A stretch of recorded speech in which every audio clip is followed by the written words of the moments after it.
Dams اور براجز نے بھی ظاہر ہے کہ انڈس ڈیلٹا کو ایک طرح سے چینج کیا, ایک طرح سے تباہ بھی کیا ہے. بالکل. لیکن اب ان کے بغیر بھی گزارا نہیں ہے آخر کار, کیونکہ یہ جو سوچ ہوتی ہے نا کہ ہر کوئی ڈیم ہونا ہی نہیں چاہیے, کوئی براج ہونا ہی نہیں چاہیے, یہ بھی میرا خیال ہے کہ حقیقت پسندی تو نہیں ہے. بالکل. کیا کوئی بیلنس لایا جا سکتا ہے پریکٹیکلی؟ سائنٹسٹ نے جب یہ جس کو سائنٹسٹ کہتے ہیں ڈیم فوبیا, یہ 1950s کے دور میں شروع ہوا تھا پوری دنیا میں. اس سے پہلے بھی تھا لیکن زیادہ تر 1950s سے لے کر 90s جب ڈیمز زیادہ پوری دنیا میں بننے شروع ہوئے. ہمارے یہاں پر بھی 50s 60s اور 70s میں ڈیمز اور یہ بڑے بڑے بیراجز بنے ہیں. تو اس وقت جو ریور ایکولوجسٹ تھے انہوں نے بہت کام کیا اس پر, اور انہوں نے ایک پوری فیلڈ ڈیولپ کی جس کو کہا جاتا ہے environmental flows. Okay. Environmental flows کی فیلڈ ہی یہ ہے کہ وہ ڈیفائن یہ کرتے ہیں کہ minimum flu required for any river community, either human or non-human, as well as any communities whose culture depend upon river. وہ minimum flow کیا ہونا چاہیے.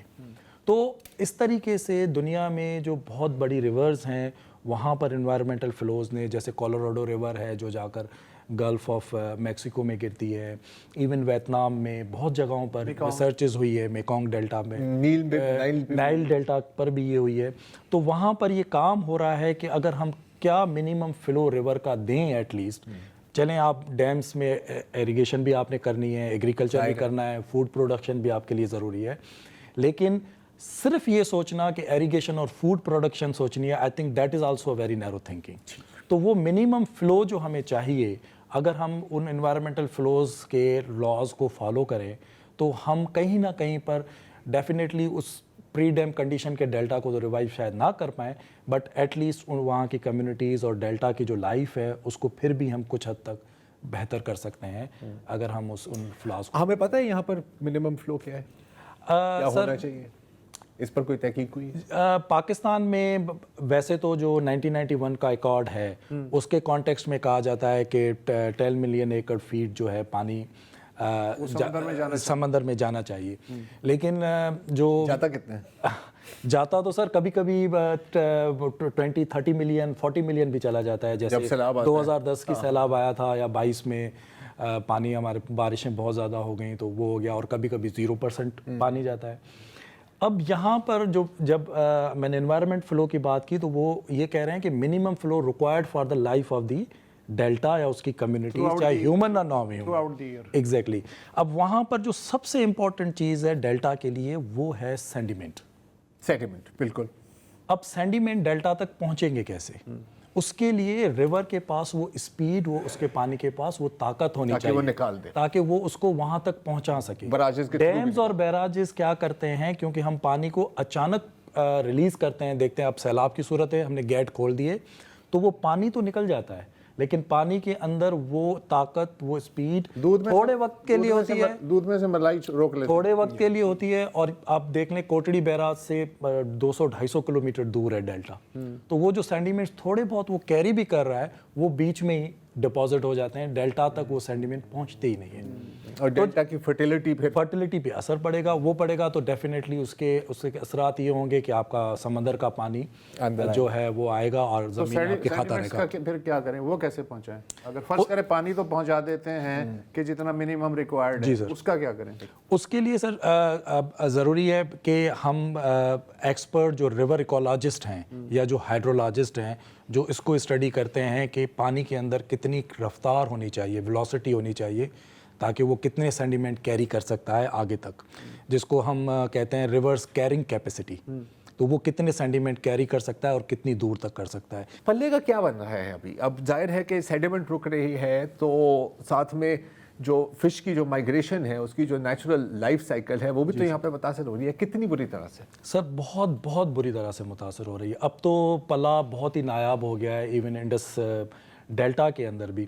ابھی بھی جب میں ریسرچ کی تھی, میں نے فیلڈ ورک کیا تھا 1921-22 میں, تو لوگ کہتے ہیں کہ پلا کریکس میں, سمندر کی کریکس میں ابھی بھی آتا ہے, لیکن کیونکہ اس کو آگے جانے کا راستہ ہی نہیں ہے, اس کو پانی ہوگا تو وہ آگے ٹریول کرے گا, لیکن کتنی تعداد میں آتا ہے اس پر اگین سائنٹیفک اسٹڈی نہیں ہے. میرے پاس جو میں نے سندھ فشریز ڈپارٹمنٹ سے جو میں نے ڈیٹا کلیکٹ کی تھی, اس حساب سے جو 1970s اور 80s میں ہزاروں ٹن پلہ ہر سال کیپچر کیا جاتا تھا انڈس ڈیلٹا میں، ہزاروں ٹن. میرے خیال میں 78 یا 79 کی جو ڈیٹا ہے اس میں کوئی 12,000 ٹن سے زیادہ کا پلہ جو ہے انہوں نے وہاں پر دیا ہوا ہے. اور جو ریسنٹ ڈیٹا ہے 2009 10 یا 12 13 کے بعد کا جو ہے وہ آپ یوں سمجھ لیں کہ 100 ٹن بھی نہیں ہے. یہ تو پھر زمین آسمان تو گیا، یہ تو ختم ہو گیا. 100 ٹن بھی نہیں ہے. اب اس کی ایک سب سے بڑی وجہ یہ ہے اگین کہ ریور کی لائف اور جو پلوں کی لائف ہے یہ ہزاروں سالوں سے انٹیگریٹڈ رہی ہے. ہم ایون کولونیل ریکارڈ بھی پڑھ لیں پری ڈیم کے تو ہمیں یہ نظر آتا ہے کہ ریور جو ہے وہ انڈس ڈیلٹا میں مارچ کے مہینے میں پہنچ جاتی تھی. تو پلہ بھی سمندر سے مارچ کے مہینے میں اپنی اپورڈ مائگریشن کے لیے آ جاتا تھا، اوپر آ جاتا تھا. اب پلہ اگر مارچ میں کریکس میں تو آ جاتا ہے لیکن اس کو جب اوپر جانے کا ٹائم نہیں ملتا وہ 1 ماہ 1.5 ماہ ویٹ کر کے اٹ ریٹرنس بیک سمندر میں واپس چلا جاتا ہے. اور بہت سارا پلہ بنگلہ دیش اور ایران کی طرف ٹریول کر جاتا ہے کیونکہ بنگلہ دیش میں ابھی بھی کافی ریورس اور ڈیلٹا کی انوائرمنٹ ہم سے بہت بہتر ہے ایز کمپیریزن اگر ہم کریں تو. ہم اب اگر پانی ریلیز بھی کر رہے ہیں تو وہ ہمارا اگست ستمبر کے بعد پانی جو ہے ڈیلٹا تک پہنچ رہا ہے ایون فلڈ سچویشن میں بھی. یہ وہ ٹائم تھا جب پلہ کی ریٹرن مائگریشن ہوتی تھی. پلہ سکھر تک پہنچ کر ستمبر اکتوبر میں واپس سمندر میں چلا جاتا تھا اسپوننگ کر کے. اور میں نے شاید اس پیپر میں بھی آرٹیکل میں شاید تھوڑا بہت مینشن کیا ہے نہیں کیا، جیسے آپ نے ابھی کلچر کی بات کی، پلے کی کلچر کا صرف اس کی ٹیسٹ کھانے اور اس سے نہیں، اس کے علاوہ بھی ہے. اگر ہم انڈس ڈیلٹا کے بینکس پہ ٹریول کریں تو ہمیں مختلف جگہوں پر خواجہ خضر کی مزار ملے گی. سکھر میں خواجہ خضر کی مزار ہے، ہم جب ٹنڈو آدم میں آتے ہیں تو شیخ طاہر کی مزار ہے. اور جو سندھ کے ہندوز رہتے ہیں وہاں پر آپ کو جھولے لال کی جو ہے مندر ملیں گے. ان کا تو سمبل ہی فش ہے، فش کے ساتھ ہے.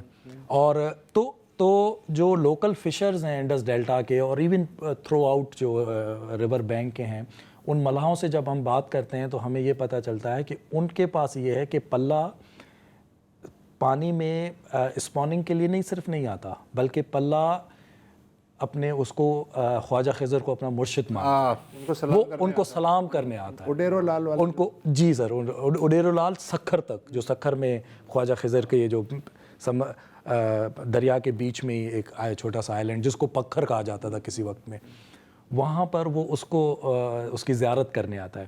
اور لوکل فشر کے پاس ان کے فزیکل فیچرز ہیں کہ جب مائگریٹری پلو واپس آتا ہے تو وہ لال ہو جاتا ہے. اس کے فیس، فنز اور ٹیل آپ کو لال نظر آئے گا اور اس کو وہ لوگ گاڑھو پلو، گھوٹ پلو اس نام سے جانے جاتے تھے. اور ان کے پاس اس گاڑھو گھوٹ پلو کو پکڑنا برا سمجھا جاتا تھا. اچھا، کیونکہ اس نے اپنے مرشد کو یہ مل کے آیا، یہ خود اب مرشد ہے، یہ تو اب ذاتی ہو، یہ خود مرشد ہے، اس کو ہم نہیں پکڑ سکتے. واہ. اور یہ اس کو جو پلہ سکھر تک نہیں پہنچ گیا وہ اس کو دیکھ کر اپنے مرشد کا دیدار اس قسم کی سٹوریز ہیں. اور یہ سٹوریز ختم ہو گئی ہیں. آپ ڈیلٹا میں نئی نسل کے لوگوں سے، بچوں سے بات کریں، ان کے پاس یہ سٹوریز نہیں ہیں. کیوں سٹوریز نہیں ہے؟ کیوں پلہ نہیں ہے. تو یہ سٹوریز انہی کے ساتھ جڑی ہوئی ہے. ایسی بہت ساری چیزیں ہیں. تو صرف پلہ ختم نہیں ہو رہا، ڈیلٹا ختم نہیں ہو رہی، بلکہ ہماری سویلائزیشن، وہ سٹوریز، وہ کلچر، یہ ساری چیزیں وہاں پر ختم ہو رہی ہیں. کیا بات ہے، کیا بات ہے. اور یہاں پر ہمارا شو بھی ختم ہوا چاہتا ہے. اگین ہم نے شروع کیا اس پروگرام کا آغاز ہم نے کیا last cities of the Indus delta سے، اور شو کے اینڈ میں پتہ لگا کہ ابھی لاس کا سلسلہ جاری ہے. We are totally at loss. We are at a loss. بہرحال آج کے لیے اتنا ہی جی، اجازت دیجیے. خدا.